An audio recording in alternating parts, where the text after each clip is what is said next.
ঠিক আছে, চলো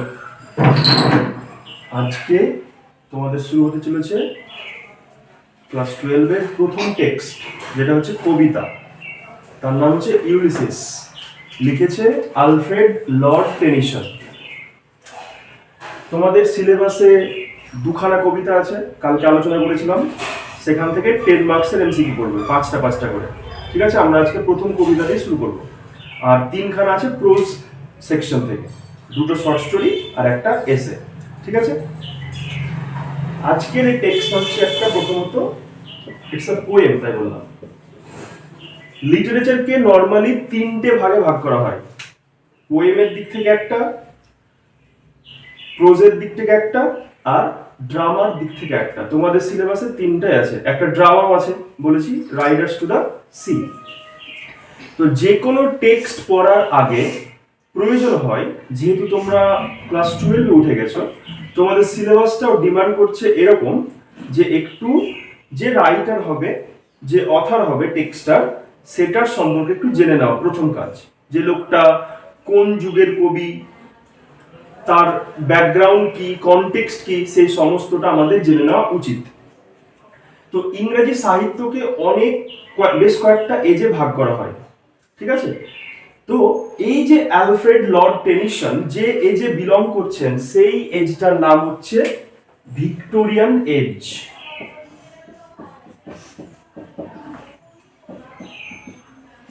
প্রত্যেকটা ইনফরমেশন এমসিকিউ এর জন্য ইম্পর্টেন্ট, যেহেতু তোমাদের এবারের সিলেবাসটা পরীক্ষাটা হবে এমসিকিউ বেসড। তাহলে কি বললাম, প্রথমে ভিক্টোরিয়ান এজ। তোমরা কুইন ভিক্টোরিয়ার নাম শুনেছো? কুইন ভিক্টোরিয়া নাম অনুসারে ইংরেজি সাহিত্যের একটা ইতিহাস আছে, সেই ইতিহাসের একটা যুগের নাম হচ্ছে ভিক্টোরিয়ান এজ। সেই ভিক্টোরিয়ান এজটা একটা টাইম লাইন আছে, 1837 থেকে 1901 পর্যন্ত। সেই টাইম লাইনটাকে বলা হয় ভিক্টোরিয়ান এজ। এই এজে বিভিন্ন কবি, সাহিত্যিক, নভেলিস্ট তাদের জন্ম হয়েছিল। তাদের মধ্যে একজন বিখ্যাত হচ্ছে আলফ্রেড লর্ড টেনিসন। এই পর্যন্ত ক্লিয়ার? এবার এই ভিক্টোরিয়ান এজকে বলা হয়ে থাকে, মানে যেহেতু এটা তোমাদের অনার্স লেভেলে আগে সিলেবাস ছিল, ঠিক আছে, কিন্তু যেহেতু তোমাদের ক্লাস 12 এ দিয়ে দেওয়া হয়েছে, তাই তোমাদেরকে আমি যতটা পারছি লুসিড ল্যাঙ্গুয়েজে বোঝানোর চেষ্টা করছি। এই যে ভিক্টোরিয়ান এজ, এই এজের একটা বৈশিষ্ট্য ছিল। এই এজটাকে আমরা বুঝতে গেলে একটা সিম্পল কথা দিয়ে বুঝতে পারি, সেটা হচ্ছে ফেথ ভার্সেস ডাউট। আর একটা হচ্ছে একই জিনিস, রিলিজিয়ান ভার্সেস সায়েন্স। রিলিজিয়ানকে রিপ্রেজেন্ট করছে বাইবেল, ভার্সেস সায়েন্সকে রিপ্রেজেন্ট করছে চার্লস ডারউইন। নাম শুনেছো না সায়েন্সের? চার্লস ডারউইন কিসের জন্য বিখ্যাত বলো? থিওরি অফ এভলিউশন বলে একটা তত্ত্ব আছে, বিবর্তনবাদ, মনে পড়ছে?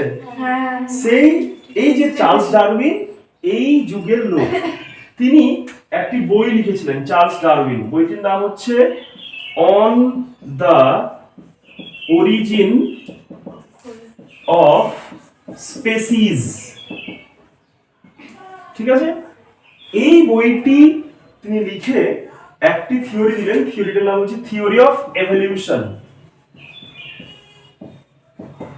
এই প্রত্যেকটা কথা, এই যে আমরা টেক্সট আলোচনা করতে যাচ্ছি, তার সাথে ইন্টারকানেক্টেড।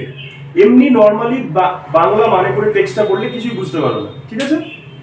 সো এই লোকটা বললেন, যে তত্ত্বটা দিলেন, সেটা হচ্ছে থিওরি অফ এভলিউশন। এভলিউশন মানে বিবর্তনবাদ, বিবর্তনবাদ মানে চেঞ্জিং, মানে মানুষ, এই যে আমরা আজকে এই ফর্মে এসেছি, মানুষের ফর্মে, এটা কিন্তু একদিনে আসেনি। তিনি বলছেন মানুষ ক্রমে ক্রমে ক্রমে বানরের জাত থেকে আস্তে আস্তে একটা আলটিমেট আমাদের এই মানে মানুষের ফর্মে এসেছি, ঠিক আছে? তো এই যে যুগটাতে একদিকে ছিল ধর্মীয় গোড়ামি, অর্থোডক্স সোসাইটি, মানে বাইবেল, রিলিজন, ফেথ এসব ছাড়া কেউ বুঝতো না। এবং আর এক দল সোসাইটিতে ক্রিয়েট হয়ে গেল, যারা হয়ে গেল fan follower of Charles Darwin, because তিনি রিপ্রেজেন্ট করছেন সায়েন্সকে। আর তোমরা জানো সায়েন্সকে আমরা কি বোঝাই? লজিককে বোঝাই, রিজনকে বোঝাই, রাইট? যে আমরা অন্ধবিশ্বাস সমস্ত কিছুকে না দেখে না বুঝে কিছু মেনে নেব না। তোমরা রেনেসা বলে একটা কথা আছে, শুনেছো? রেনেসাস ইতিহাসের পাতায় পড়েছো? রেনেসাস মানে হচ্ছে নবজাগরণ।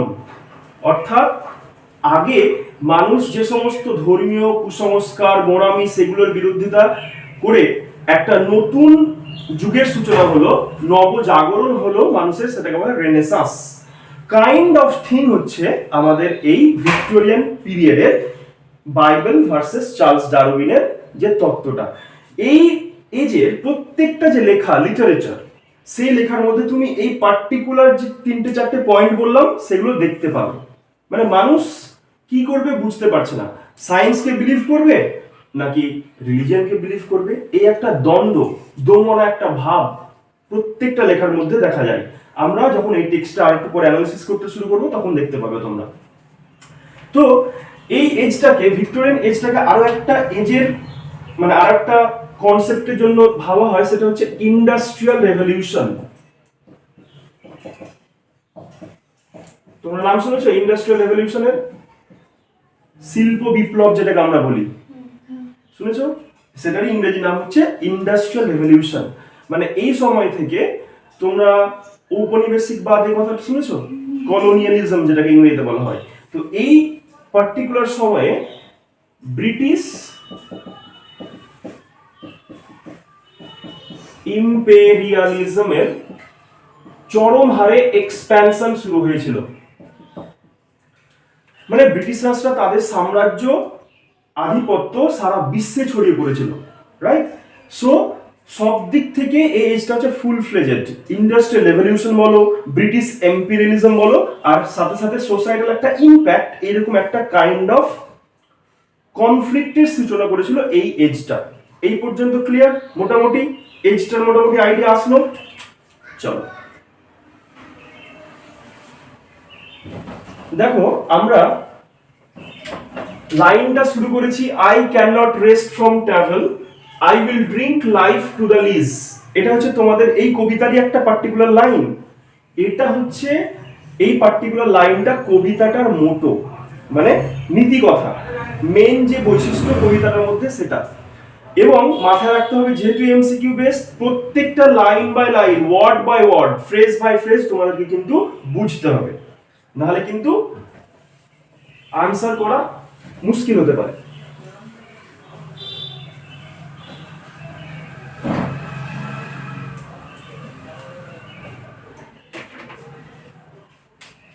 এবার আমরা একটু যে কবি তার সম্পর্কে জেনে নিই।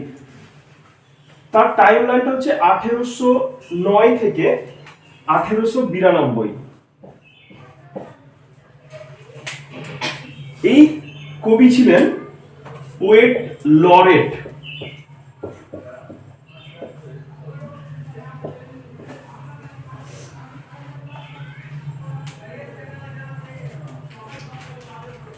পোয়েট লরেট কত সাল পর্যন্ত? 1850 থেকে 1850 থেকে আনটিল হিজ ডেথ, তার মৃত্যুর আগে পর্যন্ত পোয়েট লরেট মানে কি বলবো, তোমার গভর্নমেন্টের দ্বারা নিযুক্ত একটা কবি ছিলেন, ঠিক আছে? এই লেখকটা, লেখক না মানে আই মিন কবি, তিনি যে কলেজে পড়তেন সেই কলেজটার নাম হচ্ছে ট্রিনিটি কলেজ, কেমব্রিজ ইউনিভার্সিটির নাম শুনেছো আশা করি। হ্যাঁ, তো আসতে পারে যদি, যেহেতু তোমরা এবার সেকেন্ড ইয়ার, মানে তোমাদের সেমেস্টার সিস্টেমে তোমরা দ্বিতীয় বছর, তাই এবার কিন্তু ডেপথে কোশ্চেন আসার সম্ভাবনা আছে, এবং এগুলো প্রত্যেকটাই কানেক্টেড। তো এর একটা খুব ক্লোজ ফ্রেন্ড ছিল, যখন এই কলেজ ইউনিভার্সিটিতে পড়ছেন তখন একজনের সাথে তার ফ্রেন্ডশিপ হয়েছিল, তার নাম হচ্ছে আর্থার হেনরি হ্যালাম, এটা হচ্ছে তার ক্লোজ ফ্রেন্ড, এবং তার পরবর্তীতে তার বোন এমিলির সাথে মানে একটা সম্পর্ক স্থাপিত হয়েছিল। তো এত ভালো বন্ধু ছিল, এত ভালো বন্ধু ছিল যে এই হ্যালামকে ডেডিকেট করে লম্বা একটা অনেক বড় একটা কবিতা তিনি লিখেছিলেন। কবিতাটার নাম হচ্ছে ইন মেমোরিয়াম। পরীক্ষায় প্রশ্ন আসতে পারে যে আর্থার হেনরি হ্যালামকে ডেডিকেট করে তিনি কোন কবিতা লিখেছেন, চারটে অপশন দিয়ে দিল, তখন তোমাকে বলতে হবে ইন মেমোরিয়াম, তার বন্ধু অকাল মৃত্যু, এবং সেটাকে এলিজিয়াক ফর্মে, এলিজি বুঝো মানে শোক গাথা বা দুঃখের কবিতা যখন আমরা বলি তখন সেগুলোকে বলা হয় এলিজি, শোকের কবিতা। তো এটা একটা বিশাল বড় লম্বা কবিতা, কাকে ডেডিকেট করে লিখছেন? আর্থার হেনরি হ্যালামকে ডেডিকেট করে। তার বিখ্যাত কয়েকটা কবিতা বা সাহিত্য যেগুলো না পড়লেই নয়, সেগুলো অলরেডি আমাদের একটা সিলেবাসে আছে। একটা নাম হচ্ছে ইউলিসিস। ইউলিসিস কত সালে লেখা হয়েছিল এবং তার পাবলিকেশন ইয়ারটা প্রচন্ড ইম্পর্টেন্ট, আসতে পারে। কবিতাটা লেখা হয়েছিল written in 1833, okay, but published in 1842। তার একটা কালেকশন আছে, সেই কালেকশনটার নাম হচ্ছে পোয়েমস। এই পার্টিকুলার পয়েন্টটা কি বোঝা গেল? তোমরা তো এর আগে বাংলা যখন পড়েছো তখন থাকতো না যে কোন গ্রন্থ থেকে নেওয়া হয়েছে, কাইন্ড অফ থিং। তো ইউলিসিস হচ্ছে একটা কবিতা, আর এই যে পোয়েমস, নামটা হচ্ছে পোয়েমস, মানে অনেকগুলো কবিতার কালেকশন, সেখানে পরবর্তীতে পাবলিশ করা হয়েছিল, কিন্তু লেখা হয়েছিল 1833-এ। কিসের জন্য? এর বন্ধু আর্থার হেনরি হ্যালাম এই সালে মারা গেছিল। Immediately after the death of his friend Tennyson wrote the poem Ulysses. Clear? তার আরো একটা বিখ্যাত কবিতার নাম মাথায় রাখতে পারো, দ্য লোটাস ইটার। এই কবিতাটা আমরা যেমন ইউলিসিস পড়ছি, মানে যেই সোর্স বুক থেকে নেওয়া ইউলিসিসটা, সেটার একটা ধাঁচে লেখা হচ্ছে দ্য লোটাস ইটার। ক্লিয়ার? এই পর্যন্ত কারো কোনো প্রশ্ন আছে? Crystal clear?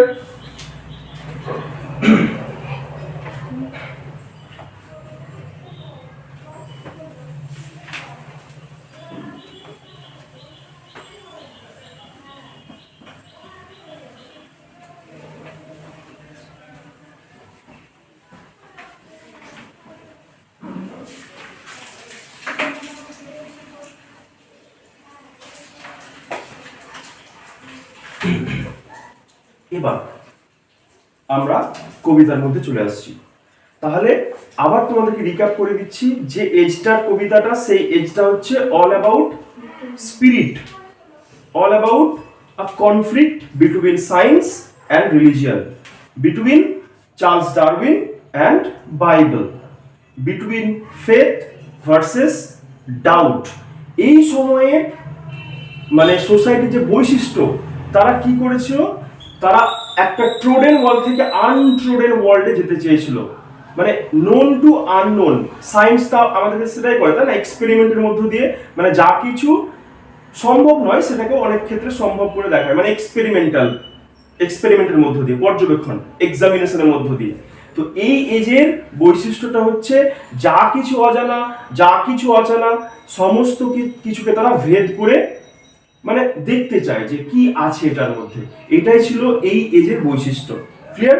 তো এই কবিতাটার মধ্য দিয়ে এই স্পিরিটটা অবশ্যই তোমাকে আমি দেখাচ্ছি কিভাবে। তার আগে এই যে ইউলিসিস, এই নামটা আমাদের একটু জেনে নিতে হবে। তোমরা নিশ্চয়ই হোমারের নাম শুনেছো?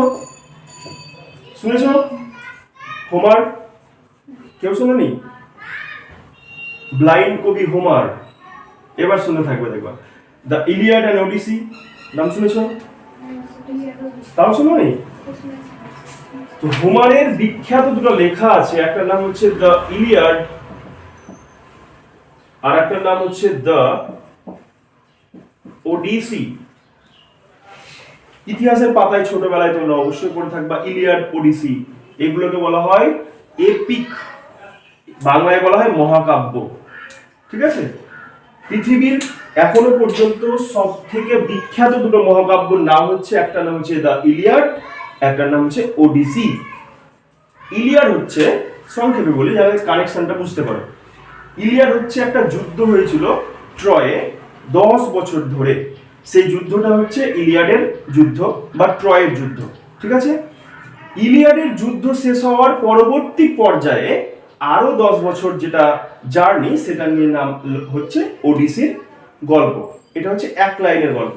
তো ইলিয়াডের হিরোর নাম হচ্ছে অ্যাকিলিস, এখানে আমাদের কবিতার মধ্যে রেফারেন্স আছে। ওডিসির হিরোর নাম হচ্ছে ওডিসিয়াস, মাথায় রাখবা ওডিসিয়াস। ওডিসির হিরোর নাম হচ্ছে ওডিসিয়াস।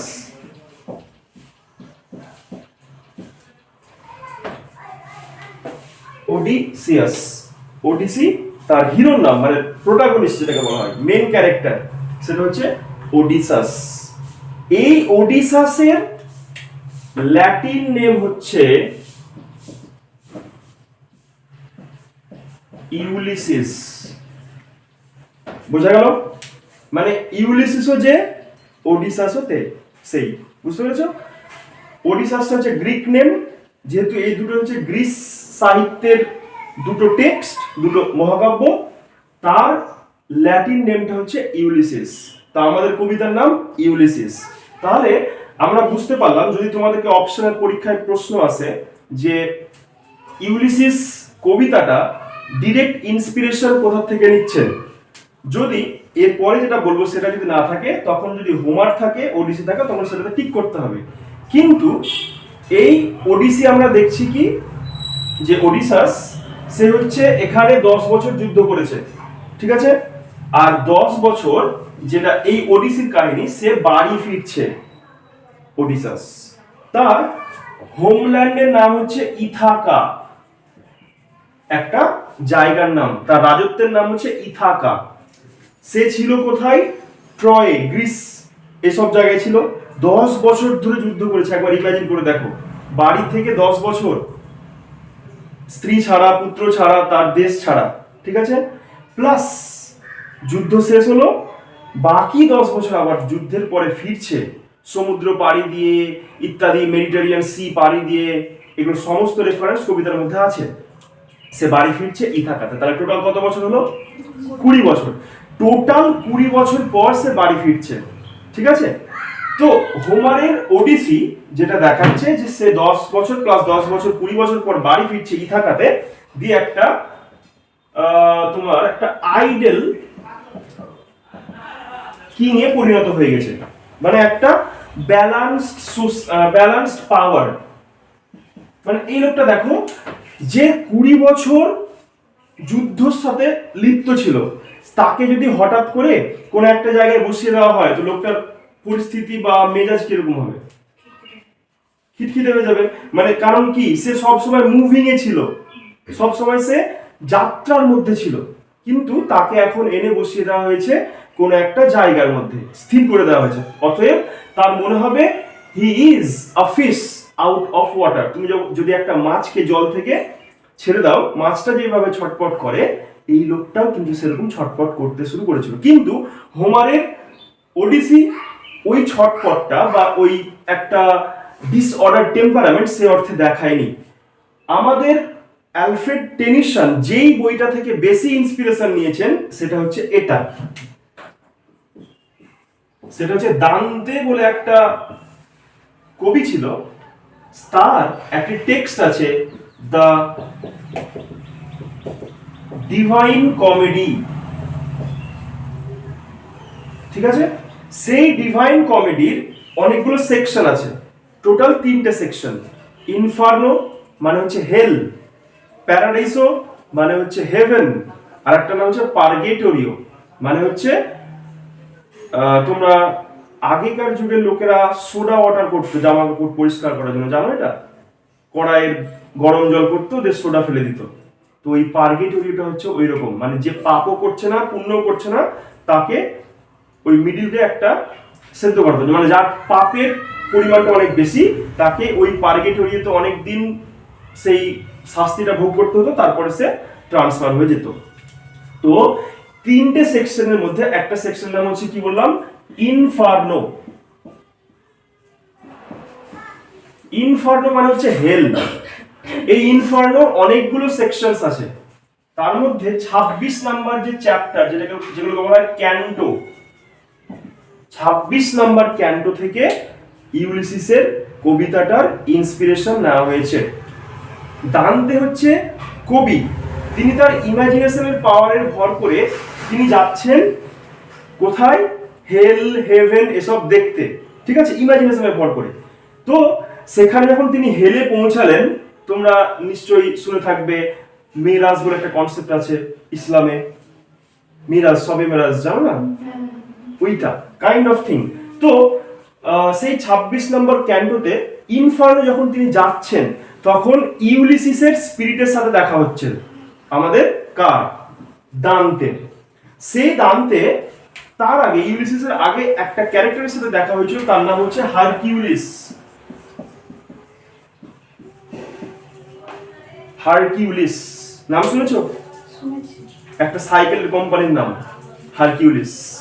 সেই হারকিউলিস হচ্ছে একটা গ্রিক মাইথোলজি অনুযায়ী একটা বিশাল মানে পাওয়ার, স্ট্রং এসবের ক্যারেক্টার, প্রতীক। সেই হারকিউলিস জিব্রাল্টার বলে একটা প্রণালী আছে, মানে শেষ সীমানা অফ দ্য আর্থ, পৃথিবীর, সমুদ্রের, সেখানে তিনি লিখেছেন এর বাইরে কোনো মানুষ যেতে পারবে না, আমি এখানে চলে এসেছি, এটাকে আর কেউ ক্রস করতে পারবে না। ইউলিসিস বলছে আমি এত বছর যুদ্ধ করলাম, এত বছর ধরে বাড়ি ফিরলাম, আর আমি কেন হারকিউলিসের কথাটা শুনবো? আমি সেটাকেও পার করে যেতে চাই। তো এই যে স্পিরিট, এই যে সত্তাটা, তার যে অভেদ্য মানে ভেদ করে যাওয়া, যেখানে ট্রেসপাস করা আছে সেই জায়গাটাকেও যখন তিনি ভেদ করে যেতে চাচ্ছেন, সেই স্পিরিটটা হচ্ছে কবি টেনশনের ইউলিসিসের স্পিরিট। তিনি কি বলছেন, I can not rest from travel, আমি ট্রাভেল থেকে নিজেকে আটকে রাখতে পারবো না। I will drink life to the lees, আমি সব সময় মানে কন্টিনিউয়াস একটা ট্রাভেলে, কন্টিনিউয়াস একটা ফ্লোতে, লাইফের ফ্লোতে আমি চলতেই থাকবো। This is my motto of life. আমি এক জায়গায় ওইভাবে, রাজা যেভাবে শাসন করে, আমার দ্বারা ওই রকম পসিবল নয়। তাহলে বোঝা গেল যে তিনি দান্তের ডিভাইন কমেডি থেকে চরম হারে ইন্সপিরেশন নিয়েছেন। বিকজ দান্তের ইউলিসিস হোমারের ইউলিসিসের থেকে, মানে ওডিসাসের থেকে অনেক বেশি পাওয়ারফুল, অনেক বেশি কনফিডেন্ট, অনেক বেশি তোমার কি বলবো মুভিং কাইন্ড অফ ক্যারেক্টার, ঠিক আছে। আর এই জন্য এই আমাদের ডিভাইন কমেডি মানে দান্তের ইউলিসিসের সাথে ভিক্টোরিয়ান পিরিয়ড যেটা বললাম, তাদের অ্যাটিটিউড, তাদের মোটো, তাদের লাইফস্টাইল অনেকটাই মিলে যায়। যেমন করে ভিক্টোরিয়ান পিপলরাও সায়েন্সের বদৌলতে, সায়েন্সকে ভর করে সমস্ত কিছুকে এড়িয়ে নিজেদেরকে জাহির করতে চায়, নিজেদেরকে তুলে ধরতে চায় যে হিউম্যান ক্যান ডু এনিথিং, তেমনি এই স্পিরিটটা ইউলিসিসের মধ্যে প্রচন্ড পরিমাণে দেখা গেছে। তার জন্য এই কবিতাটা একটা সার্থক ভিক্টোরিয়ান কবিতা হিসাবে পরিচিত। বুঝতে পেরেছো এই পর্যন্ত? কারো কোনো ডাউটস নেই? ইনফরমেশন গুলো প্রত্যেকটাই জরুরি। এই তো গেল আমাদের ব্যাকগ্রাউন্ড।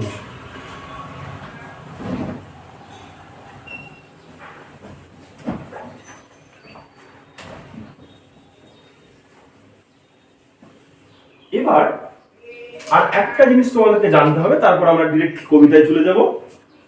দেখো, কবিতা তোমরা ক্লাস 11-এ সনেট পড়েছো একটা, কি ছিল সনেটের নাম? হ্যাঁ, উইলিয়াম ওয়ার্ডসওয়ার্থের সনেট মানে 14 লাইনের কবিতাকে সনেট বলা হয়, ঠিক আছে। তো আমরা বললাম, প্রথমে বলেছি ইউলিসিস ইজ আ পোয়েম। অনেক ধরনের কবিতা হয়, সনেট হয়, লিরিক কবিতা হয়, এপিক একটা কবিতা হয়। এই কবিতাটা হচ্ছে এক ধরনের কবিতা, সেটাকে বলা হয় dramatic monologue.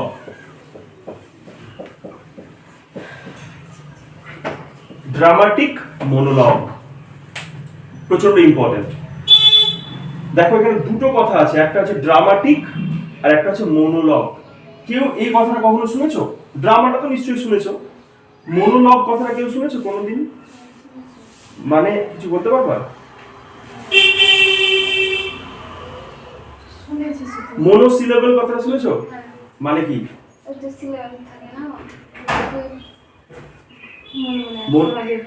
Exactly, mono means one, syllable মানে সিলেবল, মানে যেই সিলেবলে যে ওয়ার্ডে একটা সিলেবল থাকে সেগুলো বলা হয় মনোসিলেবিক ওয়ার্ডস।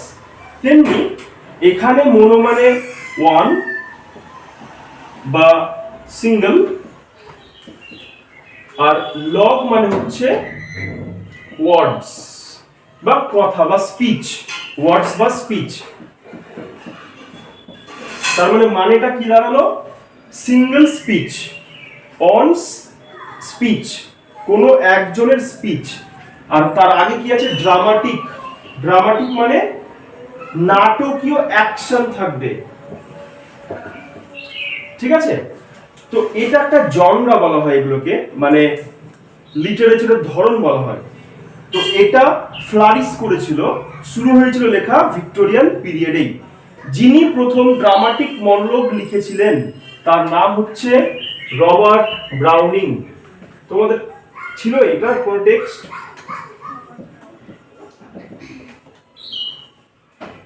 একবার বইটা দাও।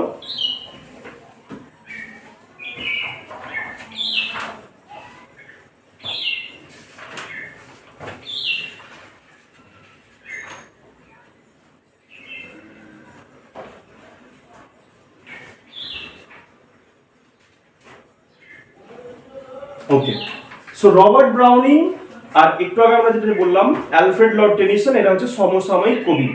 রবার্ট ব্রাউনিং প্রথম ড্রামাটিক মনোলগ যে কবিতা হয় সেই কবিতার মতো, মানে কবিতাটাকে প্রথম তিনি লেখা প্র্যাকটিস করেছেন। পরবর্তীতে আমাদের অ্যালফ্রেড টেনিসন সেটা তিনি লিখেছেন। এই লোকটার বিখ্যাত একটা ড্রামাটিক মনোলগের নাম হচ্ছে মাই লাস্ট ডাচেস। 11 ছিল? আমি সেটাই তো বলছি যে আমি কোথাও একটা দেখেছি। সো রবার্ট ব্রাউনিং এর একটি কবিতা হচ্ছে মাই লাস্ট ডাচেস, সেটা হচ্ছে ড্রামাটিক মনোলগ। ওই কবিতার আশা করি তোমাদের গল্পটা মনে আছে, যে একটা ডিউকের স্ত্রী মারা যাবে, সে আবার একটা বিয়ে করতে চাইছে, মনে পড়ছে তো? ওইটা হচ্ছে ড্রামাটিক মনোলগ। কেন সেটা বলছি। তো ড্রামাটিক মনোলগ হচ্ছে এমন এক ধরনের কবিতা যেখানে আমি এমন এমন কথা বলছি আর তোমরা মাঝে মধ্যে উত্তর দিচ্ছ, কিন্তু ড্রামাটিক মনোলগটা হচ্ছে একটা স্পিকারই কথা বলেই যাবে, ঠিক আছে? কিসের বেসিসে? তিনি মানে যে স্পিচটা দেবে সে এটা ভেবে নেবে যে তাকে কেউ লিসেন করছে, একটা লিসেনিং অডিয়েন্স থাকছে, কিন্তু তারা কি? তারা সাইলেন্ট। মানে তোমরা যেমন আমাকে উত্তর দিচ্ছ, আমি প্রশ্ন করছি আর আমি কথা বলছি, এটা কিন্তু ড্রামাটিক মনোলগ নয়। ড্রামাটিক মনোলগ হতে হবে একটা সিঙ্গেল পার্সন থাকবে এবং তার একটা সিঙ্গেল স্পিচ, লম্বা একটা স্পিচ থাকবে, কার সামনে? একটা ইমপ্লাইড অডিয়েন্স থাকবে। আমরা ভেবে নেব যে একটা অডিয়েন্স থাকবে, কিন্তু সেই অডিয়েন্সটার কোয়ালিটি কি হবে? সে সাইলেন্ট থাকবে, সে একটাও কথা বলবে না। কিন্তু আমরা যখন কথা বলবো, যেমন অনলাইন ক্লাস যখন হয় দেখবে তোমরা ইউটিউবে, মানে ফাঁকা ঘরে যারা বক্তব্য দিয়ে অনলাইন ক্লাস করান, তারা হচ্ছে ড্রামাটিক মনোলগের কাইন্ড অফ, মানে তারা ভেবেই নেয় যে আমাদেরকে কেউ অডিয়েন্স শুনছে এবং তারা তাদের সেই অঙ্গভঙ্গিটা দিয়ে বোঝায় যে yes, someone is listening to me.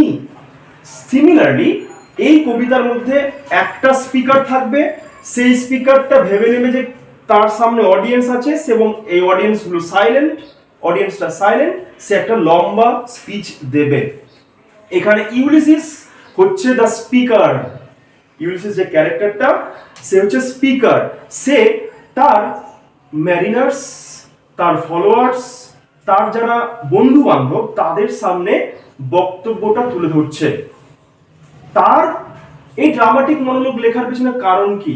এই ড্রামাটিক মনোলগ দিয়ে তুমি যে কোনো একটা ক্যারেক্টারের ক্যারেক্টার রিভিলেশন পাও।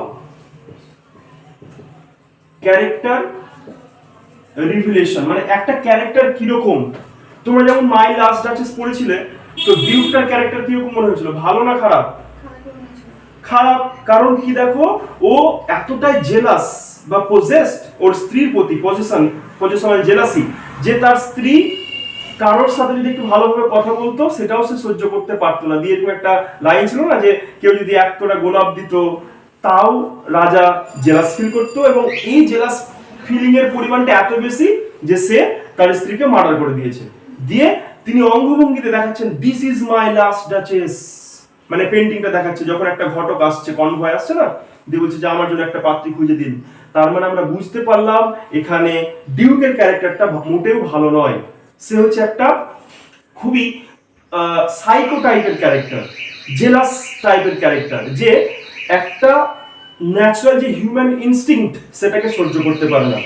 সিমিলারলি আমরা এখানে ইউলিসিসের ক্যারেক্টার রিভিলেশন পাবো, তার সাইকোলজিক্যাল ডেপথ পাবো।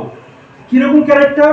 তিনি হচ্ছেন একটা স্পিরিট, তার মধ্যে একটা টোন, একটা অ্যাটিটিউড, অর্থাৎ তিনি সমস্ত সীমারেখাকে ট্রাভেল করে যেতে চান। তিনি থেমে থাকার মানুষ নন, তিনি এইরকম একটা সোশ্যাল স্ট্রাকচারে নিজেকে বন্দি রাখার মানুষ নন। তিনি সমস্ত দিগন্ত রেখা পার করে যেতে চান, ইভেন হারকিউলিসের সেই দিগন্ত রেখাকেও তিনি পার করে যেতে চান। তার জন্য ড্রামাটিক মনোলগ, যেটা বললাম, ক্যারেক্টার রিভিলেশন হয়, সাইকোলজিক্যাল ডেপথ, মানে একটা মানুষের মনে কি চলছে সেটা তুলে ধরা হয়, রাইট? এবং অবশ্যই মাথায় রাখতে হবে তোমাদেরকে যে এই স্পিচটা যখন দিচ্ছে, কেউ একজন বক্তব্য দিচ্ছে, তার জীবনের কোন একটা ক্রিটিক্যাল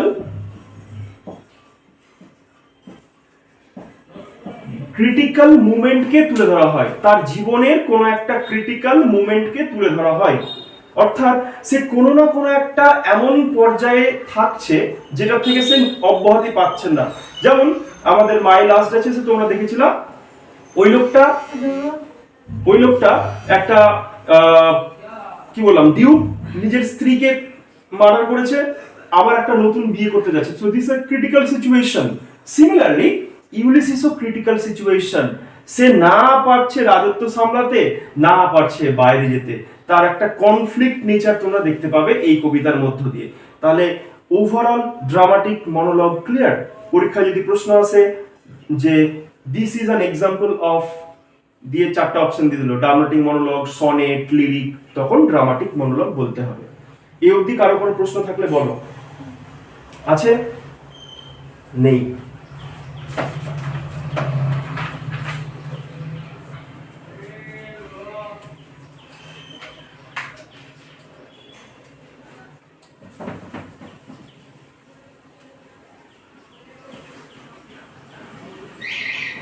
জানার জন্য বলছি ইনফরমেশন আরেকটা, এই কবিতাটা লেখা হয়েছে ব্ল্যাঙ্ক ভার্সে। এগুলো প্রত্যেকটা হচ্ছে একটা মানে গোল্ডেন নাম্বার, প্রত্যেকটা একটা করে কোশ্চেনের জন্য ইম্পর্টেন্ট। ব্ল্যাঙ্ক ভার্স বা সেটাকে অনেক ক্ষেত্রে ফ্রি ভার্সও বলা হয়। মানে দেখবে সনেট যখন লেখা হয়, সনেটে কি থাকে? রাইম থাকে, মানে ছন্দ, বুঝো তো? অর্থাৎ শেষের যে সিলেবল গুলো, সাউন্ড গুলো, সেগুলো হ্যাঁ মিলে যায়। যেমন অ্যাপল কাপল, গো নো, এভাবে মিলে যায়। কিন্তু ফ্রি ভার্স বা ব্ল্যাঙ্ক ভার্স কাকে বলা হয়? ফ্রি ভার্স যেখানে কোনো ছন্দ মিল থাকে না, মানে প্রোজেইক ফর্মে লেখা হয়, সেটাকে বলা হয় ফ্রি ভার্স। ইউলিসিস হচ্ছে সেরকম একটা কবিতা। এবং এটা হচ্ছে তোমার আর একটা, এটা বোঝার দরকার নেই, জাস্ট ইনফরমেশনটা মাথায় রাখবা। সেটা হচ্ছে আয়াম্বিক পেন্টামিটার। এই কবিতাটার মিটার মানে, একটা যখন কবিতা লেখা হয়, কবিতা যেমন তোমরা জামা কাপড়ের মানে পিস কিনতে যাও তো, কাপড় যে একটা মিটার থাকে না, মেপে দেয় কেটে, তো সিমিলারলি কবিতার যে লাইন, সেটাকে ধরো এটা একটা কবিতার লাইন, এটাতে কটা সিলেবল ফুট এসব থাকছে সেটাকে মাপার জন্য মিটার ব্যবহার করা হয়। সেটা পরবর্তী, সেটা তোমাদের বয়সে মানে তোমরা এখনো সেটা এলিজিবল হওনি, তো জাস্ট ইনফরমেশনটা মাথায় রাখো, বাই চান্স যদি দিয়ে দেয়। সো এটা হচ্ছে আয়াম্বিক পেন্টামিটারে লেখা। এই অবধি clear?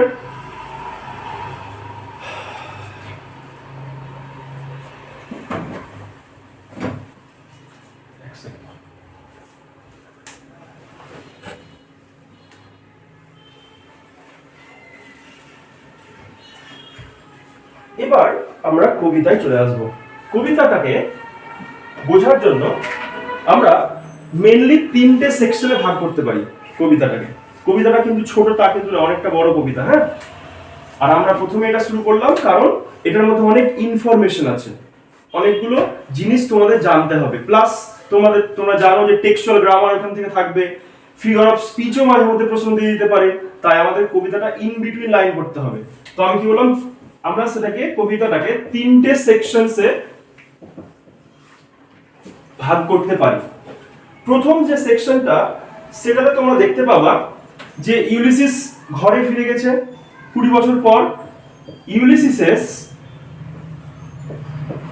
dissatisfaction with ideal life, মানে সে রাজত্বে ফিরে চলে এসেছে। তার রাজত্বের নাম কি বললাম, জায়গার নাম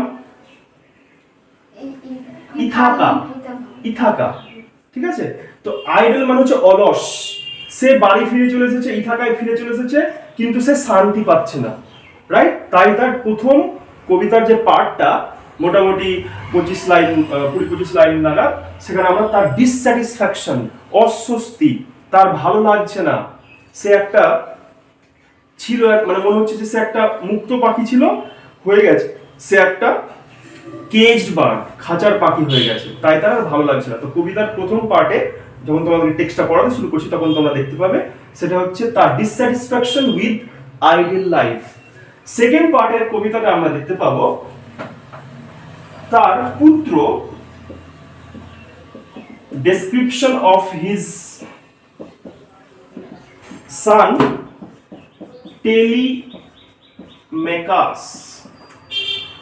সে তার ছেলে ছিল, ছেলের নাম হচ্ছে টেলিমেকাস। সে যখন যুদ্ধে যায়, তার সেই একেবারে সেই ছোট্ট চাইল্ড, ফুটফুটে সন্তানকে রেখে সে যুদ্ধ চলে যায়। তার স্ত্রীর নাম হচ্ছে পেনিলোপি। তার স্ত্রীর নাম বললাম কি, পেনিলোপি।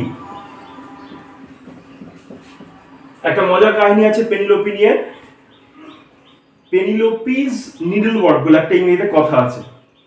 সেটা কি, তোমরা স্টিচিং করো তো, কেউ সেলাইয়ের কাজ শেখে, কেউ আছো, শিখছিলাম।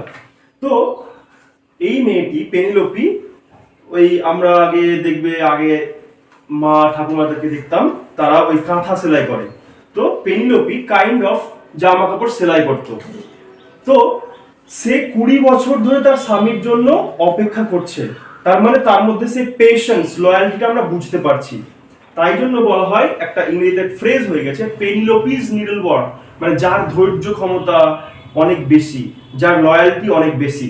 সে 20 বছরে চাইলে কিন্তু তার স্বামী এতদিন ফিরছে না, স্টিল তার স্বামীর জন্য সে অপেক্ষা করছে। তার স্বামীর নাম ইউলিসিস, কিন্তু সে কখনোই তার স্বামীকে, মানে কি বলবো, স্বামীর জন্য অপেক্ষা করতে করতে বিরক্ত বোধ করেনি। তার জন্য তাকে একটা পেশেন্ট ওম্যান ক্যারেক্টার হিসেবে ধরা হয়। আর 3 নম্বর পার্টে আমরা দেখতে পাবো যে call to his mariners for a final voyage। Ulysses যখন বাড়ি ফিরছে, অ্যাপ্রক্সিমেটলি তার বয়স আমরা ধরে নিব, মানে টেক্সটেও আছে কথাটা, সেটা হচ্ছে 67 বছর বয়স।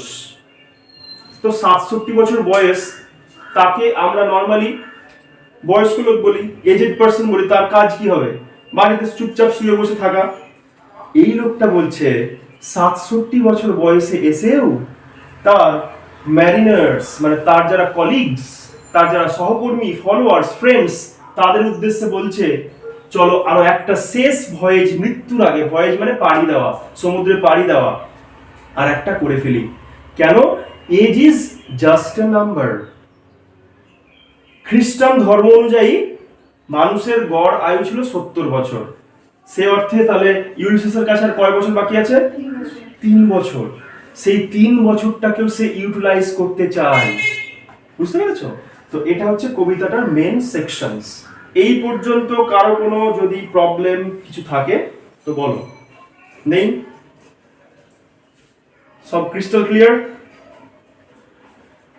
ওকে, এবার আমরা ডিরেক্ট টেক্সটে চলে যাব।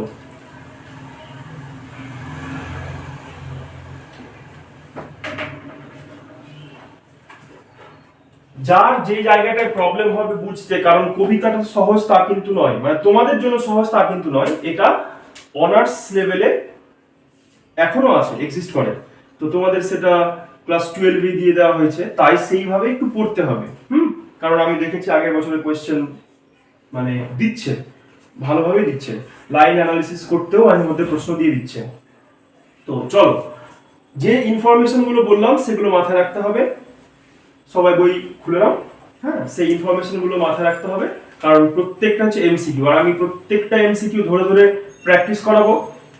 সেটা গ্রামার হোক, সেটা ফিগার অফ স্পিচ হোক, সেটা যে কোনো ইনফরমেশন হোক, কোয়েশ্চেন হোক, ঠিক আছে? এই লেকচারটা আরো অনেক বড় হতো এবং আরো অনেক ডিফিকাল্ট হতো যদি এটা অনার্সের পড়া হতো। তোমাদের লেভেলে ম্যাচ করানোর জন্য এটা মোটামুটি একটা দিলাম। চলো, it little profits that an idle king by this still hearth among these barren crags matched with an aged wife. I meet and dole unequal laws unto a savage race that hoard and sleep and feed and know not me. দেখো, একটা খাতা নিয়ে নাও এবং 1 2 3 করে কবিতা লাইনগুলো mark করো, কোথায় কোন ইনফরমেশন থাকছে সেটা আমি বলবো, সেটা নোট ডাউন করতে শুরু মানে করবা, ঠিক আছে? প্রথম লাইনটা কি বলছে দেখো, ইট little profits that an idol king. এটা একটা গ্রামাটিক্যাল সেন্টেন্স। যখনই লিটল থাকে কোনো বাক্যের মধ্যে, ইট লিটল প্রফিটস মানে এটা নেগেটিভ বোঝাচ্ছে, মানে নেগেটিভ ইম্প্যাক্ট। ইট লিটল প্রফিটস মানে এটা কোনোভাবে আমাকে সাহায্যই করছে না। It does not profit me, it is not profitable for me, এটা বোঝাচ্ছে কি? That an idol king. পেয়েছো টেক্সটটা? পেজ নাম্বারটা বলে দাও তো। ওই তো এই পাতায়, হ্যাঁ। So it little profits that an idol king. এখানে আইডল মানে হচ্ছে অলস, লেজি। যে ওয়ার্ড মিনিংটা পারবে না জাস্ট আন্ডারলাইন করে আমাকে জিজ্ঞাসা করবে, দিয়ে খাতায় নোট ডাউন করবে। আইডল কিং মানে হচ্ছে অলস কিং। এখানে আইডল কিং বলতে কাকে বোঝাচ্ছে? ইউলিসিসকে। By this still hearth, hearth বুঝো? হার্থ, তোমার হার্থ মানে হচ্ছে একটা, যারা তোমার ওই যারা কোল্ড কান্ট্রি, বিশেষ করে ইউরোপিয়ানের অনেক কান্ট্রিতে কোল্ড, যেগুলো কান্ট্রি, যেগুলো ঠান্ডার দেশ যেগুলো বলা হয়, তাদের প্রত্যেকের বাড়িতে আগেকার যুগে একটা চিমনি থাকতো, ফায়ার প্লেস। হার্থ মানে হচ্ছে ফায়ার প্লেস। সেই বাড়ির মধ্যে একটা কোনো জায়গায় একটা কয়লা বা এসব দিয়ে আগুন ধরিয়ে রাখা হতো বাড়িটাকে গরম রাখার জন্য। তো সেটাই বলছে বাই দিস স্টিল হার্থ। এই হার্থ দিয়ে অ্যাকচুয়ালি ডোমেস্টিসিটিকে বোঝানো হচ্ছে, মানে ঘরোয়া কাজকে বোঝানো হচ্ছে। অ্যামং দিস ব্যারেন ক্র্যাগস, এবং ব্যারেন ক্র্যাগস মানে হচ্ছে সেই সমস্ত লোকেরা যারা হচ্ছে ইথাকার লোক। ব্যারেন কথার মানে হচ্ছে ডেজার্টেড, আনপ্রোডাক্টিভ, আনসিভিলাইজড, আনকাল্টিভেটেড, মানে যে চাষের জমিতে আর চাষ করা যায় না, পোড়ো জমি, সেটাকে ব্যারেন ল্যান্ড বলা হয়। কিন্তু এখানে ব্যারেন ক্র্যাগস দিয়ে অ্যাকচুয়ালি ব্যারেন পিপলদেরকে বোঝানো হচ্ছে, যারা ছিল তোমার ইথাকার যে রাজত্ব, সেই রাজত্বের লোকদেরকে বোঝানো হচ্ছে। তাহলে কি বলছে এখানে ইউলিসিস? ইউলিসিস একটা ডিসস্যাটিসফ্যাকশন সেলফ, মনে পড়ছে পার্ট 1টা আমি বললাম যে ডিসস্যাটিসফ্যাকশন সেলফ, তার ডিসস্যাটিসফ্যাকশন সেলফকে সে বোঝাচ্ছে যে আমার অ্যাজ ইফ সে একটা মনোটোনাস লাইফ সে উপভোগ করতে পছন্দ করছে না, তার একঘেয়েমি জীবন সে পছন্দ করছে না। কেন কেন? কারণটা কি? ইয়েস, কারণ সে তো অলওয়েজ একটা যোদ্ধা টাইপের, অলওয়েজ মানে ঘুরে বেরিয়েছে লাইফের, ওয়ান্ডার থার্স্ট বলে একটা কবিতাও আছে। সে সব সময় শুধু ঘুরে বেরিয়েছে। তো তাই তার হঠাৎ করে তাকে যদি একটা কোনো একটা জায়গায় এসে বসিয়ে দেওয়া হয়, সে যেমন ছটফট করে। দেখবে একটা বাচ্চা, ছোট বাচ্চাগুলোকে দেখবে খুব চঞ্চলে যারা হয়, তাদেরকে তুমি কোনো মতেই একটা জায়গায় বসে রাখতে পারবে না। তারা অলওয়েজ ভাঙাচোরা লাফালাফি এসব করতে ব্যস্ত থাকবে। তো ইউলিসিস বলছে আমারও ভালো লাগছে না, এসব আমার জন্য নয়, আমি একটা আইডল কিং এর রোল প্লে করতে পারবো না, আমি এই সমস্ত ডোমেস্টিক লাইফ লিড করতে আমার প্রবলেম হচ্ছে। among these barren crags matched with an aged wife, পরীক্ষায় লাইন তুলে দিবে, matched with an aged wife, এখানে এজেড ওয়াইফ বলতে কি বোঝানো হয়েছে, কে বলতে পারে দেখি, কাকে বোঝানো হয়েছে বলো? হ্যাঁ, পেনিলোপিকে, তার স্ত্রী। মানে দেখো, সে বয়স হয়ে গেছে কিন্তু সে নিজেকে বয়স্ক একবারও বলছে না, তার স্ত্রীকে বয়স্ক বলছে। মানে এখানে একটু ক্রিটিক করা হচ্ছে। তার মানে এটা বোঝা যাচ্ছে যেহেতু ইউলিসিস পৃথিবীকে তন্ন তন্ন করে ঘুরে বেরিয়েছে পৃথিবীর স্বাদ নেওয়ার জন্য, তাই সে মনে হচ্ছে তার স্ত্রীর প্রতিও মনোটোনাস। কিন্তু অপরদিকে তার স্ত্রীকে কি বললাম, তার স্ত্রী হচ্ছে লয়াল, সে 20 বছর ধরে তার স্বামীর জন্য অপেক্ষা করেছে।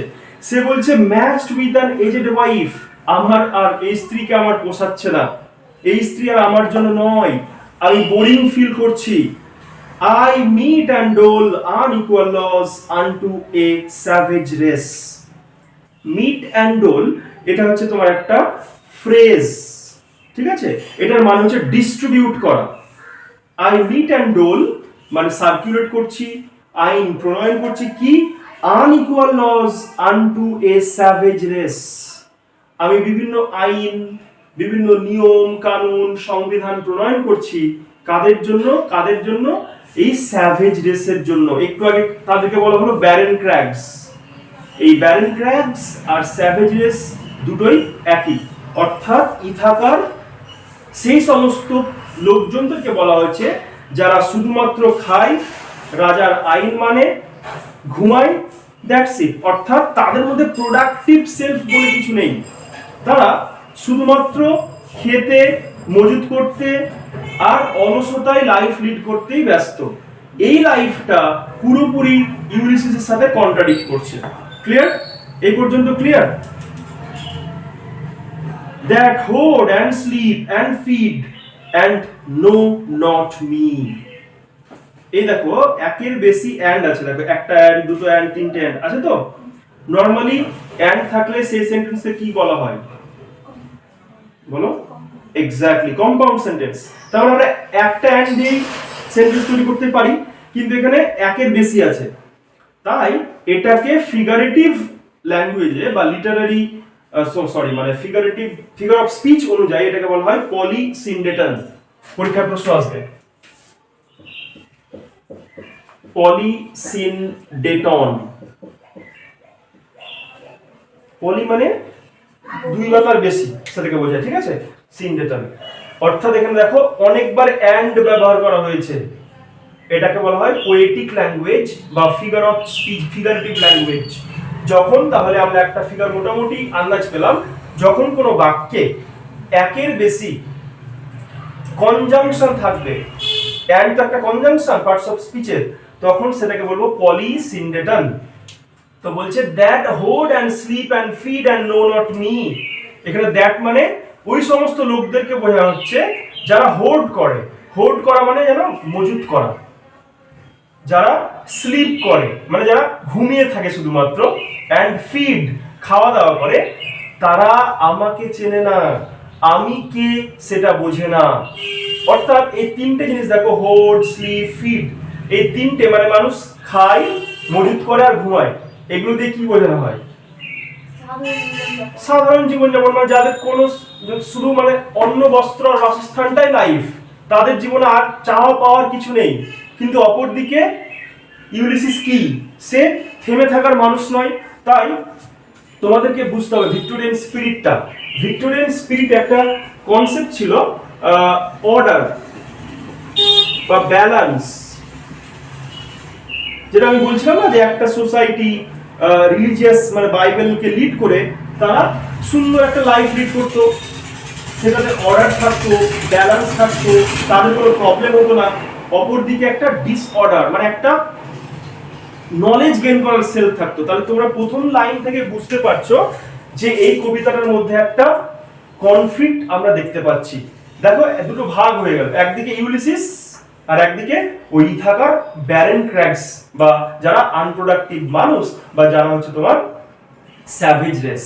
স্যাভেজ মানে অ্যাকচুয়ালি তোমরা জানো বর্বর, বাট এখানে সেই অর্থে স্যাভেজটা নিলে প্রবলেম হবে। এখানে স্যাভেজ মানে যারা কিছু বোঝে না, খাওয়া দাওয়া ঘুমা ছাড়া তাদের কোনো কাজ নেই, এটা হচ্ছে ব্যাপার। এই পর্যন্ত ক্লিয়ার?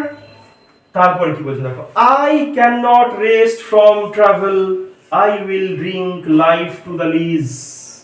প্রথমে আমি লাইনটা লিখেই আমার পড়াটা স্টার্ট করেছি। এই যে I will drink life to the lees, এটাকে বলা হয় মেটাফোর। তোমরা 11 পড়েছো মেটাফোর, শুনেছো নিশ্চয়ই, শুনেছো? ইয়েস। সিমিলি কি?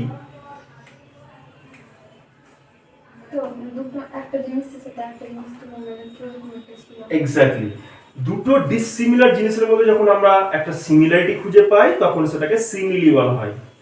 অর্থাৎ ধরো একটি ছেলেকে আমি বোঝাচ্ছি, ছেলেটা মোটা, কার মতো মোটা? হাতির মতো মোটা। তাহলে এখানে হাতি আর ছেলে দুটো কি আলাদা না একই? আলাদা, কিন্তু তাদের মধ্যে একটা কমন ফ্যাক্টর কি? মোটা, ফ্যাটনেসটা। এটাকে বলা হয় সিমিলি, তুলনা বা উপমা বাংলায় বলা হয়। মেটাফোরটা হচ্ছে এক ধরনের সিমিলি, মেটাফোর দিয়ে একটা তুলনা করা হয়, কিন্তু সিমিলির সাথে মেটাফোরের পার্থক্য একবার সিম্পল। সেটা হলো সিমিলির মধ্যে তুমি অ্যাজ, লাইফ এই সমস্ত লিঙ্কার্স গুলো পাবে সিমিলির মধ্য দিয়ে, ঠিক আছে? মেটাফোরে সেটা থাকবে না। দেখো এখানে ডাইরেক্ট একটা সেন্টেন্স আছে, I will drink life to the lees. আমি, তাহলে এটা বাংলা মানে কি কে বলতে পারে দেখি? আই উইল ড্রিঙ্ক, আমি কি করব? পান করব, লাইফ জীবনকে, টু দ্য লিজ, লিজ মানে হচ্ছে ধরো দিস ইজ এ গ্লাস, ঠিক আছে? এইটাকে বলা হয় লিজ, তলানিটাকে। তার মানে কি হলো তাহলে? আমি জীবনকে তলানি পর্যন্ত পান করব, তাই নাকি? এক্স্যাক্টলি, এটা মানে অ্যাকচুয়ালি এই ড্রিঙ্ক দিয়ে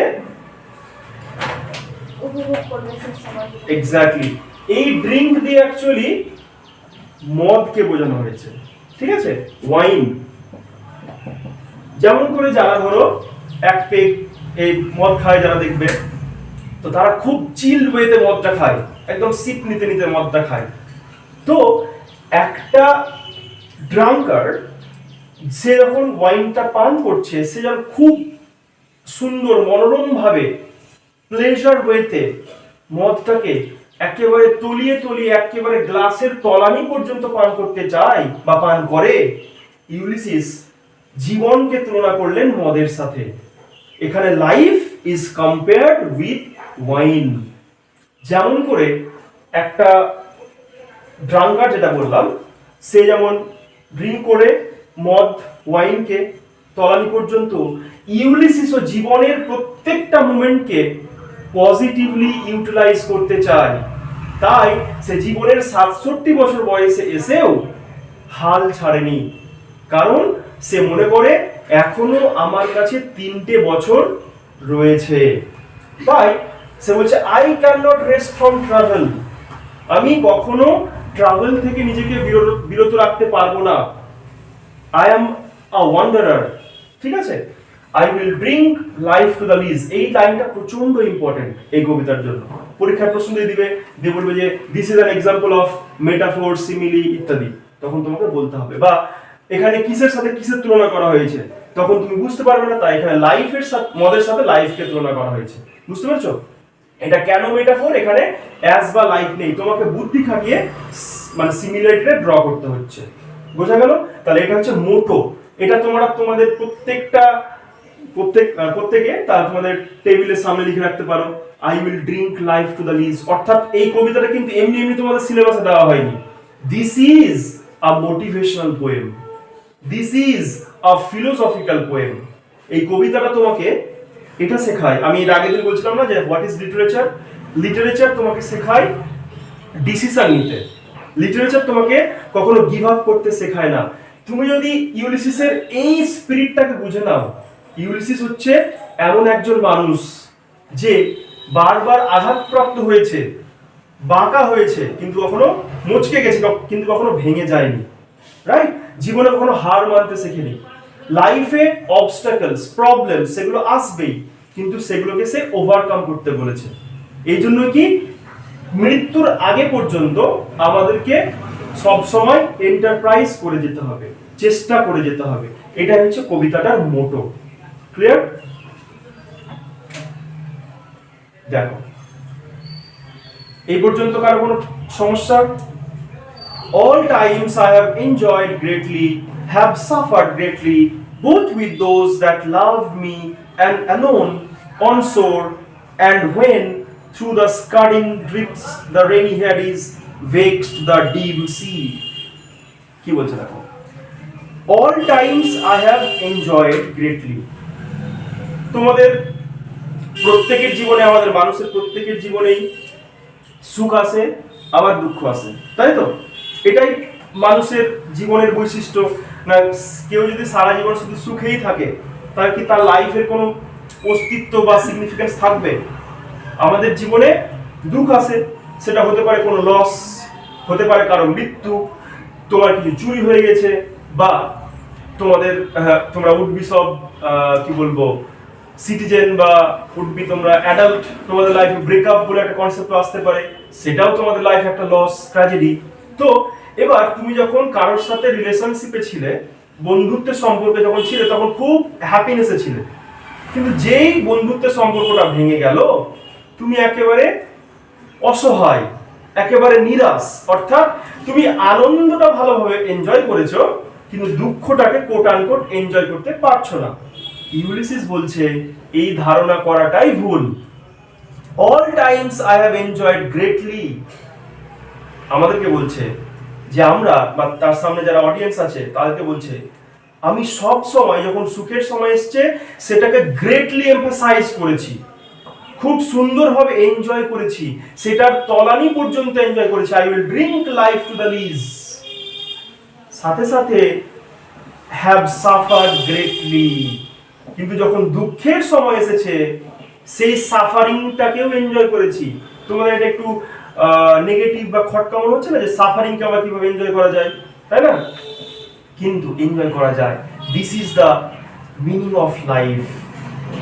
মানে প্রত্যেকটা লাইফ হচ্ছে একটা কয়েনের মতো। কয়েনের কি থাকে? Every coin does have to sides, তাই তো? যদি একটা সাইডের কখনো কয়েন দেখেছো? হতেই পারে না। তো টু সাইডস, এই দুইটা সাইড দিয়ে অ্যাকচুয়ালি বোঝাচ্ছে হ্যাপিনেস আর একটা স্যাডনেস। এটাই হচ্ছে রিদম অফ লাইফ, এটাই জীবনের ছন্দ। এটা যদি না থাকে তাহলে হিউম্যান লাইফ মনোটোনাস, বোরিং হতে শুরু করবে। ক্লিয়ার?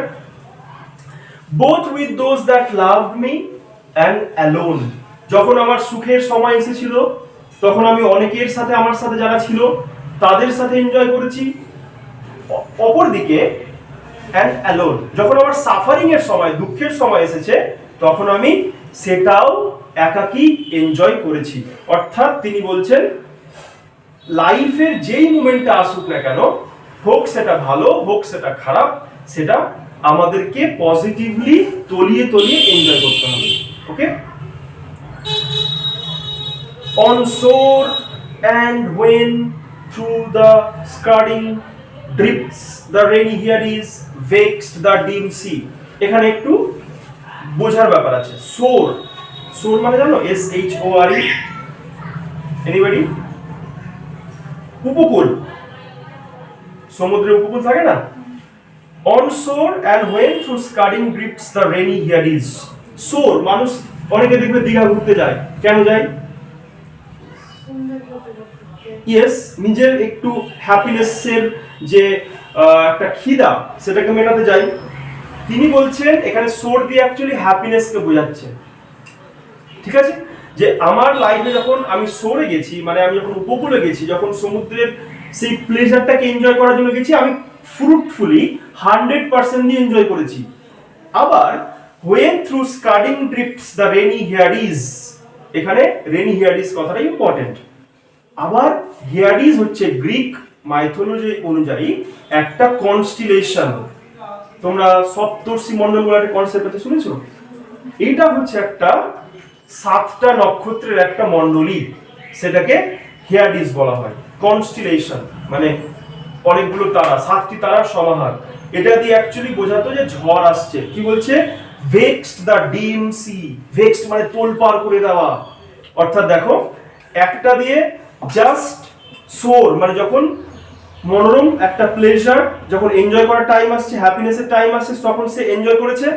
আবার হিয়াগিসের মতো নক্ষত্র যখন আমাদেরকে ফোরকাস্ট করছে, জানিয়ে দিচ্ছে যে এবার সমুদ্রে ঝড় উঠতে চলেছে, বিপদের আশঙ্কা, তখনও কিন্তু সে পিছিয়ে যায়নি, সেটাকে মোকাবিলা করেছে। ক্লিয়ার? বোঝা গেল? I am become a name for always roaming with a hungry heart. তাই বলছে এতদিন আমি এত দেশ ঘুরলাম, এত কিছু লাইফে অর্জন করলাম, অ্যাচিভ করলাম, আমি একটা নেমে পরিণত হয়ে গেছি, আমি একটা ব্র্যান্ডে পরিণত হয়ে গেছি। আমি কিন্তু কম দামি এমনটা নয়, আমি Ulysses, I M A knowledgeable person.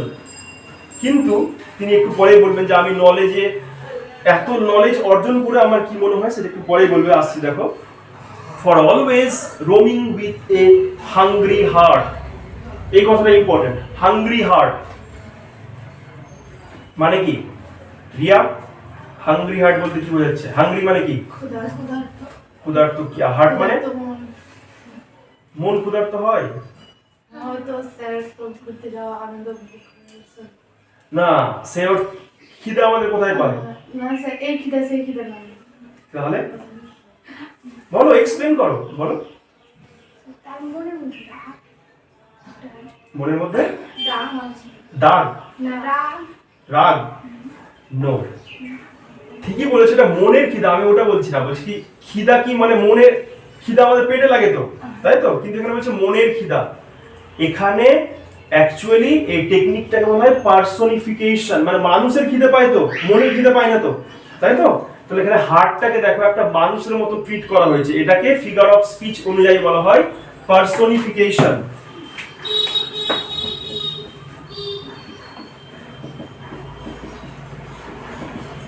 Personification মানে কোন ইনঅ্যানিমেট অবজেক্টকে যখন মানুষের মতো, পার্সনের মতো ট্রিট করা হয়, তখন সেটাকে ফিগারেটিভ ল্যাঙ্গুয়েজ অনুযায়ী, ফিগার অফ স্পিচ অনুযায়ী বলা হয় পার্সোনিফিকেশন। ঠিক আছে? তাই এখানে হার্টটাকে হাংরি বলছে, তার মানে মানুষের জায়গায় এখানে হার্টকে ব্যবহার করা হয়েছে। তাই বলছে for always roaming with a hungry heart. আমার হৃদয়ে সব সময় সে একটা অতৃপ্ত বাসনা। দেখো, অতৃপ্ত বাসনা, অজানাকে জানা, অচেনাকে চেনা, যেটা বললাম ভিক্টোরিয়ান মানুষের একটা বৈশিষ্ট্য। তাহলে Ulysses is truly a Victorian man. Much have I seen and known, এটাও ইম্পর্টেন্ট ফর এমসিকিউ। আচ্ছা, যারা গ্রামার মোটামুটি জানো, ইংরেজি বাক্য লেখার বেসিক রুল কি?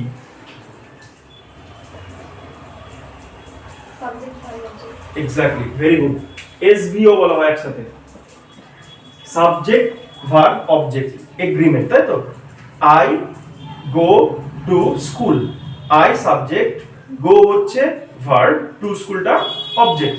তার মানে সাবজেক্ট ভার্ব অবজেক্ট, এটা মোটো, এটা নরমাল নিয়ম। কিন্তু এখানটায় দেখো, much have I seen and known, এটা কি সেই অর্থে কি সঠিক বাক্য বলে মনে হচ্ছে? মানে মনে হচ্ছে না যে উল্টে পাল্টে দিয়েছে? এটাকে টেকনিক্যালি বলা হয়, মানে ফিগারেটিভ ল্যাঙ্গুয়েজ অনুযায়ী, হাইপারবেটন।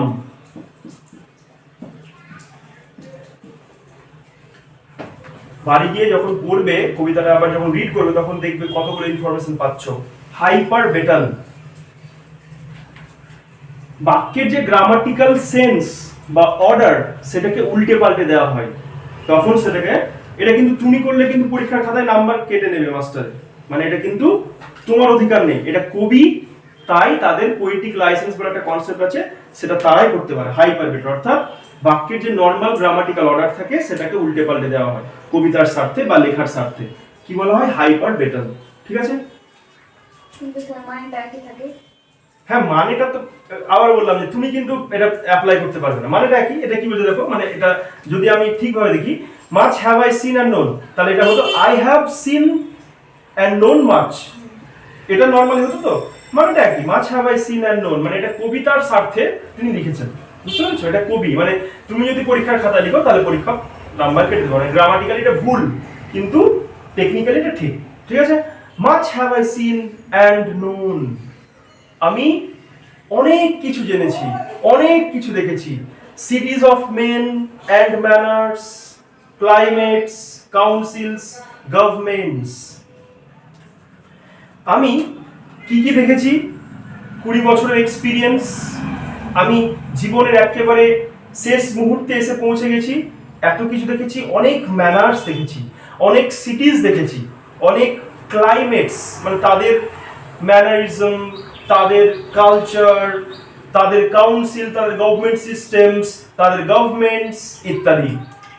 দিয়ে কি বলছে দেখো, মাই সেলফ নট লিস্ট, একটু আগে কি বললো, I am become a name, আমি একটা ব্র্যান্ড, আমি একটা নাম। আবার বলছে মাই সেলফ নট লিস্ট, আমি কিন্তু কম দামি এরকমটা আপনারা ভেবে বুঝবেন না। But honoured of them all, এখানে দেখো অনার্ড অফ দেম অল, এখানে অফ মানে বাই, ঠিক আছে, এখানে অফ মানে by, honoured by them all, মানে যারা আমার বন্ধু বান্ধব, যারা আমার কলিগস, তারা আমাকে যথেষ্ট সম্মান দেয় আমার এই পাণ্ডিত্যের জন্য। তোমাদের আরেকটা ইনফরমেশন দিয়ে দিই, ইলিয়াডে যে যুদ্ধ শেষ হয়েছিল 10 বছরে, বিকজ অফ ওডিসাস। একটা কনসেপ্ট আছে, সেই কনসেপ্টটাকে বলা হয় উডেন হর্স, মানে যুদ্ধ 10 বছর ধরে চলছে, শেষ হচ্ছে না কোনো মতে, ঠিক আছে, সেই যুদ্ধটার পরিসমাপ্তি ঘটিয়েছেন আমাদের ওডিসাস। তিনি শুধুমাত্র যে যোদ্ধা ছিলেন তা নয়, তিনি কিন্তু পণ্ডিত যোদ্ধা ছিলেন, মানে ইন্টেলেকচুয়াল প্লাস স্ট্র্যাটেজি। তিনি একটা বিশাল বড় একটা কি বলবো, মানে কাঠের ঘোড়া তৈরি করেছিল, সেই ঘোড়ার মধ্যে সেই সৈন্য সামন্তরা, মানে যারা গ্রিসের সৈন্য সামন্ত, তারা লুকিয়ে অ্যাটাক করেছিল অপোনেন্টদেরকে এবং আলটিমেটলি তারা বিজেতা হয়েছিল। তাই বলছে আমি যে কম দামি তা নয়। কোথায় গেল? Yes, and drunk delight of battle with my peers, এই যে আমি যে কথাটা বললাম সেটা দেখো, drunk delight। আবার দেখো drunk delight of battle, এবার একটু আগে মদের সাথে লাইফকে তুলনা করা হলো, আবার দেখো যুদ্ধের সাথে আবার সেই ড্রিঙ্ক কনসেপ্টটাকে তুলনা করা হচ্ছে। মানে আমি যখন যোদ্ধা হয়ে যাই তখন আমি একেবারে মাতোয়ালা হয়ে যাই, মাতালের মতো যুদ্ধ করি, রাইট, সেটাকে আমি delight of battle with my peers, আমার যারা কলিগস ছিল, আমার যারা বন্ধু বান্ধব ছিল, তাদের সাথে আমি যখন যুদ্ধ করতাম সেটাকে খুব সুন্দরভাবে মাতালের মতো যুদ্ধ করতাম। Far on the ringing plains of windy Troy, যেটা দিয়ে আমি ক্লাসটা শুরু করেছিলাম, যে সে কোথাকার যোদ্ধা, ইলিয়াডের যোদ্ধা, ট্রয়, ট্রয় শহরের যোদ্ধা, ট্রয়ের যুদ্ধে সে জয়ী হয়ে ফিরে এসেছে, সে কিন্তু কম দামি তা কিন্তু নয়। এই ট্রয় দিয়ে অ্যাকচুয়ালি ইলিয়াডের রেফারেন্সকে বোঝানো হচ্ছে। I am a part of all that I have met, আমি যা কিছু এই পর্যন্ত দেখেছি, যা কিছু এক্সপিরিয়েন্স করেছি, তার সমস্তই আমি part. Yet all experience is an art wherethrough gleams that unveiled world whose margin fades forever and forever when I move. এবার দেখ কত সুন্দর কথা বলছে, বলছে আমি তো এত কিছু এক্সপিরিয়েন্স করলাম, এত কিছু লাইফের এক্সপিরিয়েন্স করলাম, কিন্তু এত কিছু এক্সপিরিয়েন্স করে আমার মেন যে বক্তব্য বা মেন যে এক্সপিরিয়েন্স, সেটা কি, আই নো নাথিং। তোমরা দেখবে যে অল্প বিদ্যা ভয়ঙ্কর বলে একটা কনসেপ্ট আছে না, যে অনেকে সমাজে আমরা দেখতে পাই যে পড়াশোনা জানে না বা এর ওর ঝেড়ে পড়াশোনা করে বা কোনো একটা দেয়, কিন্তু তার ইগো বা বিশাল কিছু এরকম দেখায়। কিন্তু এই লোকটা এত কিছু এক্সপিরিয়েন্স করার পরেও বলছে আমি এত কিছু এক্সপিরিয়েন্স করে এটা আমার ধারণা হয়েছে যে আমি চৌকাঠে শুধুমাত্র আসতে পেরেছি। বুঝতে পেরেছো? থ্রেশহোল্ড মানে চৌকাঠ, অর্থাৎ ধরো এই দরজার পেছনটা হচ্ছে জ্ঞান, জ্ঞানের পৃথিবী, ঠিক আছে, সরি মানে চৌকাঠের ভেতরটা হচ্ছে জ্ঞানের পৃথিবী। সো এই এত কিছু এক্সপিরিয়েন্স করে সে কিন্তু দরজার মধ্যে প্রবেশই করতে পারেনি, সে জাস্ট চৌকাটে এসে এখনো থেমে আছে, তার মানে কি বোঝাতে চাচ্ছে, আমার এখনো অনেক কিছু পৃথিবীতে অর্জন করা বাকি।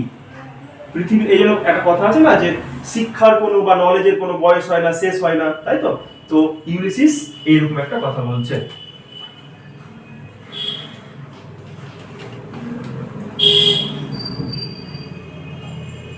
So, yeah, how dull it is to pause to make an end.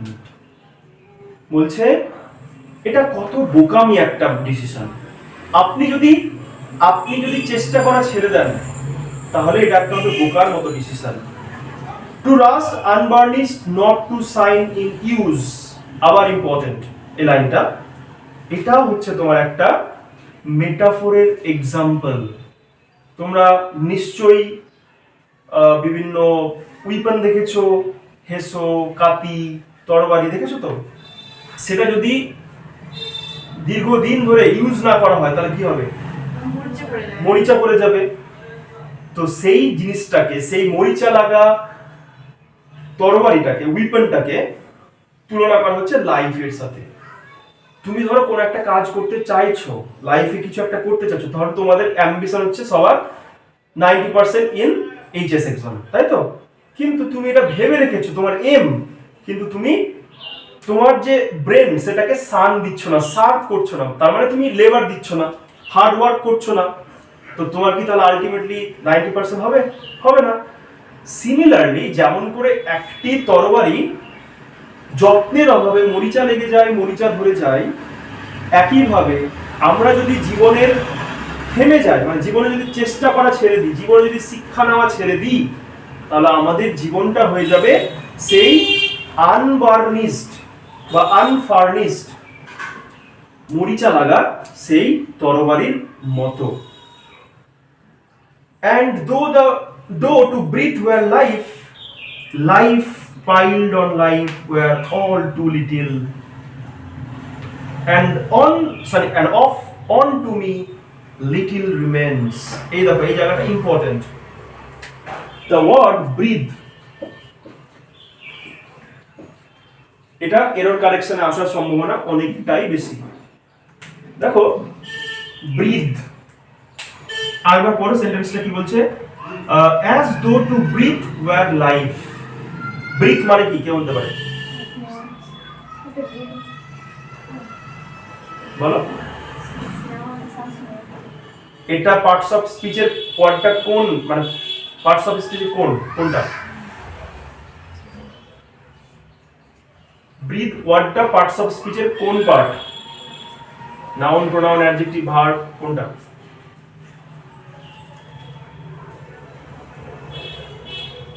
পারবে না? বলো, রিয়া পারবে মনে হচ্ছে। অ্যাডজেক্টিভ? No, it's verb.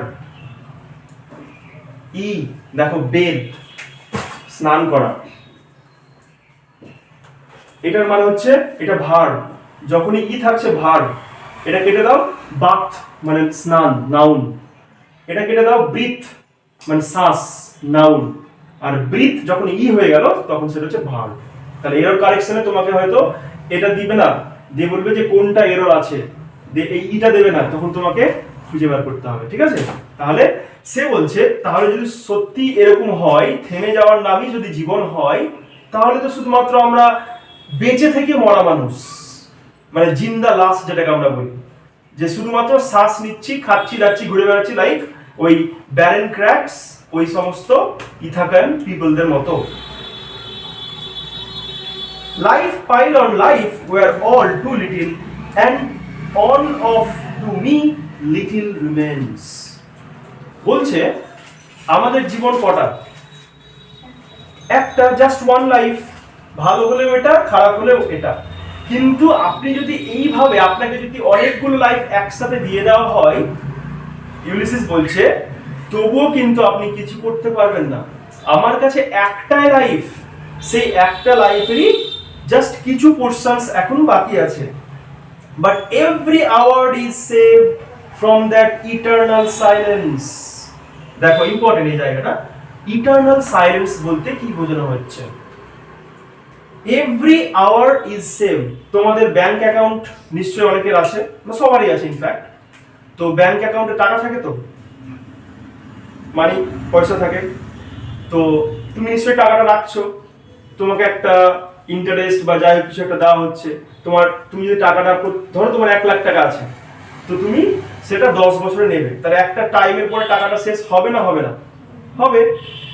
মানুষের জীবনটা হচ্ছে একটা ব্যাংক অ্যাকাউন্টের মতো, লিমিটেড। আমাদের নর্মাল এখন গড় আয়ু হচ্ছে 60 ইয়ার্স হার্ডলি, তাই তো?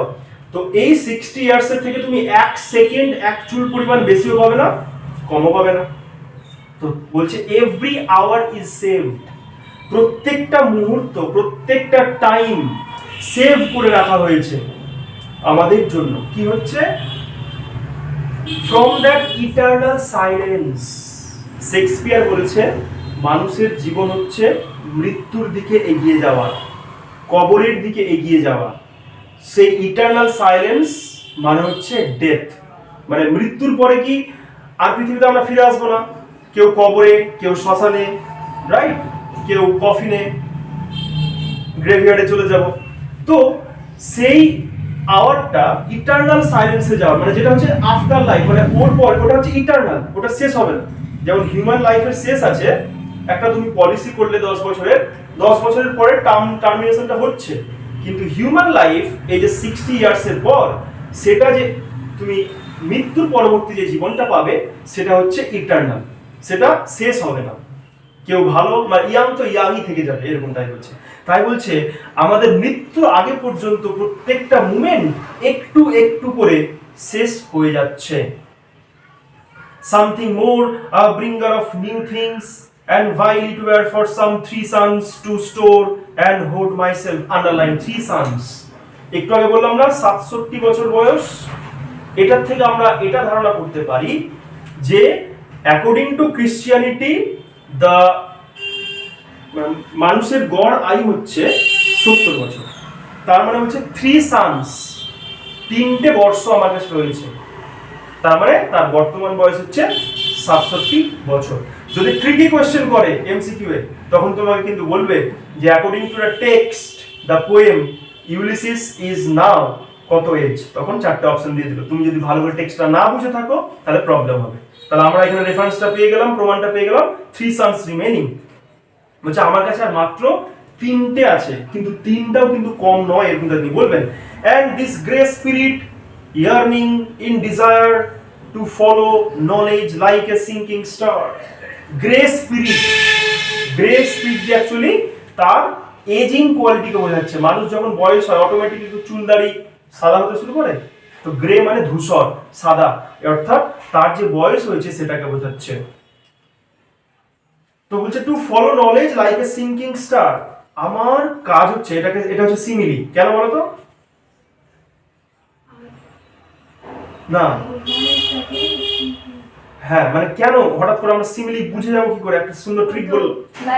এক্স্যাক্টলি, এই যে অ্যাজ বা লাইক আছে দেখো, to follow knowledge like a sinking star, যে আমি নলেজটাকে সিঙ্কিং স্টারের মতো ফলো করতে চাই। Beyond the utmost bound of human thought. এই দেখো একটু আগে বললাম না যে হারকিউলিস নামক যে লোকটা, সে লিখে রেখেছিল beyond this no man can enter. এই সমুদ্রের বাইরে, মানে জিব্রাল্টার যে প্রণালীটা বললাম, এর বাইরে আর কেউ যেতে পারবে না। ইউলিসিস বলছে beyond the utmost bound of human thought, আমি নলেজের ভার করে, নলেজকে কি বলবো, আমার একটা ওয়ে বা মাধ্যম করে আমি মানুষ জগতে, মানুষের থট প্রসেসের মধ্য দিয়ে যা কিছু অর্জন করা সম্ভব সেটার থেকে বেরিয়ে যেতে চায়। মানুষ যা কিছু লিমিটেশন সেই লিমিটেশন আমরা পার করে চলে যেতে চাই। এটা হচ্ছে Ulyssean knowledge. So overall this poem is a philosophical poem, it is a কি বলবো, মোটিভেশনাল পোয়েম। তো আজকে আমরা এই পর্যন্ত থাকছি, নেক্সট ক্লাসে আমরা টেক্সটটা শেষ করে দেবো। Thank you. ওকে।